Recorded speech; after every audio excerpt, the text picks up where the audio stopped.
जय हिंद दोस्तों। चलिए इस तो बात करते हैं इस एक और क्वेश्चन के बारे में। इस क्वेश्चन में एग्जामिनर ने कहा है कि among the following statement the statement which is not correct, इसमें से कौन सी स्टेटमेंट है जो करेक्ट नहीं, ये बताना है। क्योंकि एग्जामिनर ने स्टेटमेंट दी हुई है। पहली स्टेटमेंट में कहा है every natural number is a real number, वो कह रहा है कि एवरी नेचुरल नंबर जो है वो रियल नंबर है। फिर दूसरी में कह रहा है every real number is a rational number. फिर कह रहा है every integer is a rational number. फिर चौथी स्टेटमेंट में कह रहा है every natural number is a integer. वो एग्जामिनर कह रहा है कि ये चार स्टेटमेंट करेक्ट है या नहीं करेक्ट है। तो एक बार पहले इनको हिंदी में भी जान लेते हैं। बहुत सारे बच्चे होंगे जिसको हिंदी के में नहीं पता होगा कि नेचुरल नंबर क्या बोलते हैं। नेचुरल नंबर जो होता है उसे बोलते हैं हम लोग प्रकृति संख्या। रियल नंबर जो होता है उसे क्षेत्रीय संख्या बोलते हैं और वास्तविक संख्या भी बोलते हैं। उसके बाद दे रखा है every real number is a rational number. Real number क्या होता है? वास्तविक संख्या, अभी हमने पढ़ा, क्षेत्रीय संख्या बोलते हैं। रैशनल नंबर क्या होता है? उसे हम लोग परिमेय संख्या बोलते हैं। फिर यहाँ पर देखिए इंटीजर, इंटीजर मतलब पूर्णांक होता है।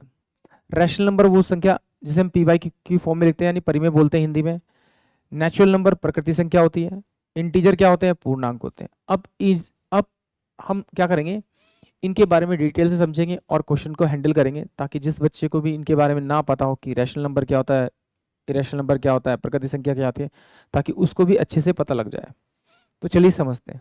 मैंने क्या किया, इसको एक डायग्राम के माध्यम से मैं रिप्रेजेंट करता हूँ। मैंने एक सर्कल बनाया और इस सर्कल को मैंने नाम दे दिया कि नेचुरल नंबर का डायग्राम है।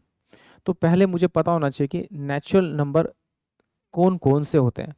तो नेचुरल नंबर जो होते हैं, जब हम काउंटिंग शुरू करते हैं वन से, यानी 1 2 3 4 डॉट डॉट डॉट फिर अब प्लस इनफाइनेट तक। तो जब वन से हम काउंटिंग को स्टार्ट करेंगे तो वो सारे सारे जो नंबर्स होंगे वो क्या होंगे? आपके नेचुरल नंबर्स होंगे।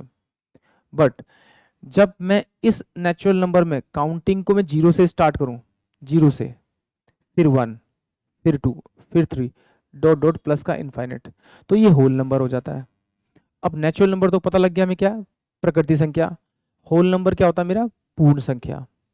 अब देखिए आगे बढ़ते हैं। अब देखिए एग्जामिनर ने कहा ये तो पता लग गया। उसके बाद में एग्जामिनर ने कहा कि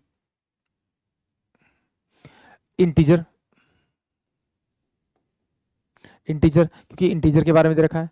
तो इंटीजर क्या होता है? इंटीजर प्लस माइनस में कुछ भी हो सकता है, यानी माइनस इनफाइनेट से प्लस इनफाइनेट तक। जैसे कि -2, -3, या फिर कह सकते हैं आपका 3 के बाद में आपका 0 1 2, ये सारे क्या होंगे? आपके इंटीजर्स होंगे। अब इंटीजर्स के बाद में जो आएगा आपका, वो आएगा आपका रैशनल नंबर। रैशनल नंबर क्या होता है? जिसे हम पी बाई क्यू की फॉर्म में लिख सकते हैं। कैसे? पी बाई क्यू की फॉर्म में। रैशनल नंबर मतलब पी बाई क्यू की फॉर्म में, जिसमें क्यू जो है नॉट इक्वल टू जीरो के बराबर होगा, जीरो के बराबर होगा। तो रैशनल नंबर में हम कौन सी संख्या लेंगे? जैसे 1/2, 2/3, 7/4, ऐसी संख्या जो होती है वो रैशनल होती है।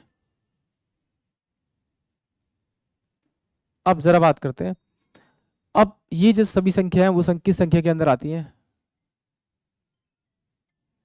उसको हम लोग बोलते हैं रियल नंबर। रियल नंबर बोलते हैं। जो रियल नंबर्स होते हैं वो ये सारे सारे होते हैं, बट इसके अंदर एक संख्या और आती है जिसे हम लोग बोलते हैं इरेशनल नंबर। जैसे √2 हो गया, √3 हो गया, पाई की वैल्यू होगी, ऐसी संख्या को बोलते हैं अपरिमेय, यानी कि इरेशनल नंबर।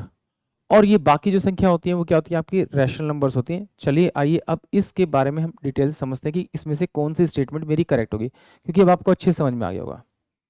चलिए देखते हैं। एग्जामिनर ने कहा every natural number is a real number.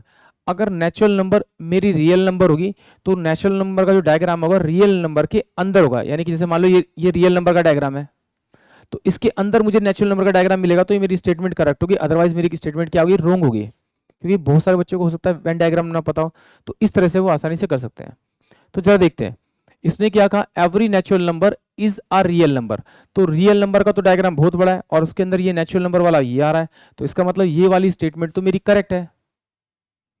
फिर एग्जामिनर ने जो दूसरी स्टेटमेंट दी है उसके अकॉर्डिंग देते हैं every real number is a irrational number. Every real number, every real number, तो रियल नंबर कौन सा मेरे पास में? एवरी रियल नंबर, ये पूरा बड़ा वाला real number. Every real number is a irrational number. Irrational number कौन सा मेरे पास में? सॉरी रैशनल नंबर, तो रैशनल नंबर वाला डायग्राम मेरे पास ही है, तो ये हो नहीं सकता क्योंकि ये इसके अंदर होना चाहिए था रैशनल के अंदर में, तो ये वाली स्टेटमेंट मेरी करेक्ट है। फिर इसने कहा every integer is a rational number, every integer, तो ये इंटीजर है और ये किसके रैशनल नंबर के अंदर रैशनल नंबर के अंदर आ रहा है। रैशनल नंबर मेरा वाला डायग्राम मेरे पास ये रहा, ये रहा, और ये इंटीजर मेरा ये रहा, यानी कि every integer is rational number, बिल्कुल ठीक है ये स्टेटमेंट। फिर इसने कहा every natural number is a integer, तो नेचुरल नंबर इंटीजर के अंदर मिलना चाहिए, तो इंटीजर वाला डायग्राम क्या है मेरे पास में, ये वाला इंटीजर वाला डायग्राम मेरे पास, ये वाला बड़े वाला, और इसके अंदर क्या है मेरे पास में नेचुरल है, तो इसका मतलब ये भी स्टेटमेंट करेक्ट है। तो एग्जाम ने तो मुझसे क्या पूछा है कि इसमें से कौन सी इनकरेक्ट है, तो जो मेरे पास में ऑप्शन जो बी होगा वही मेरे लिए करेक्ट आंसर होगा। आई होप आप सभी को क्वेश्चन समझ में आएगा। जय हिंद, जय भारत।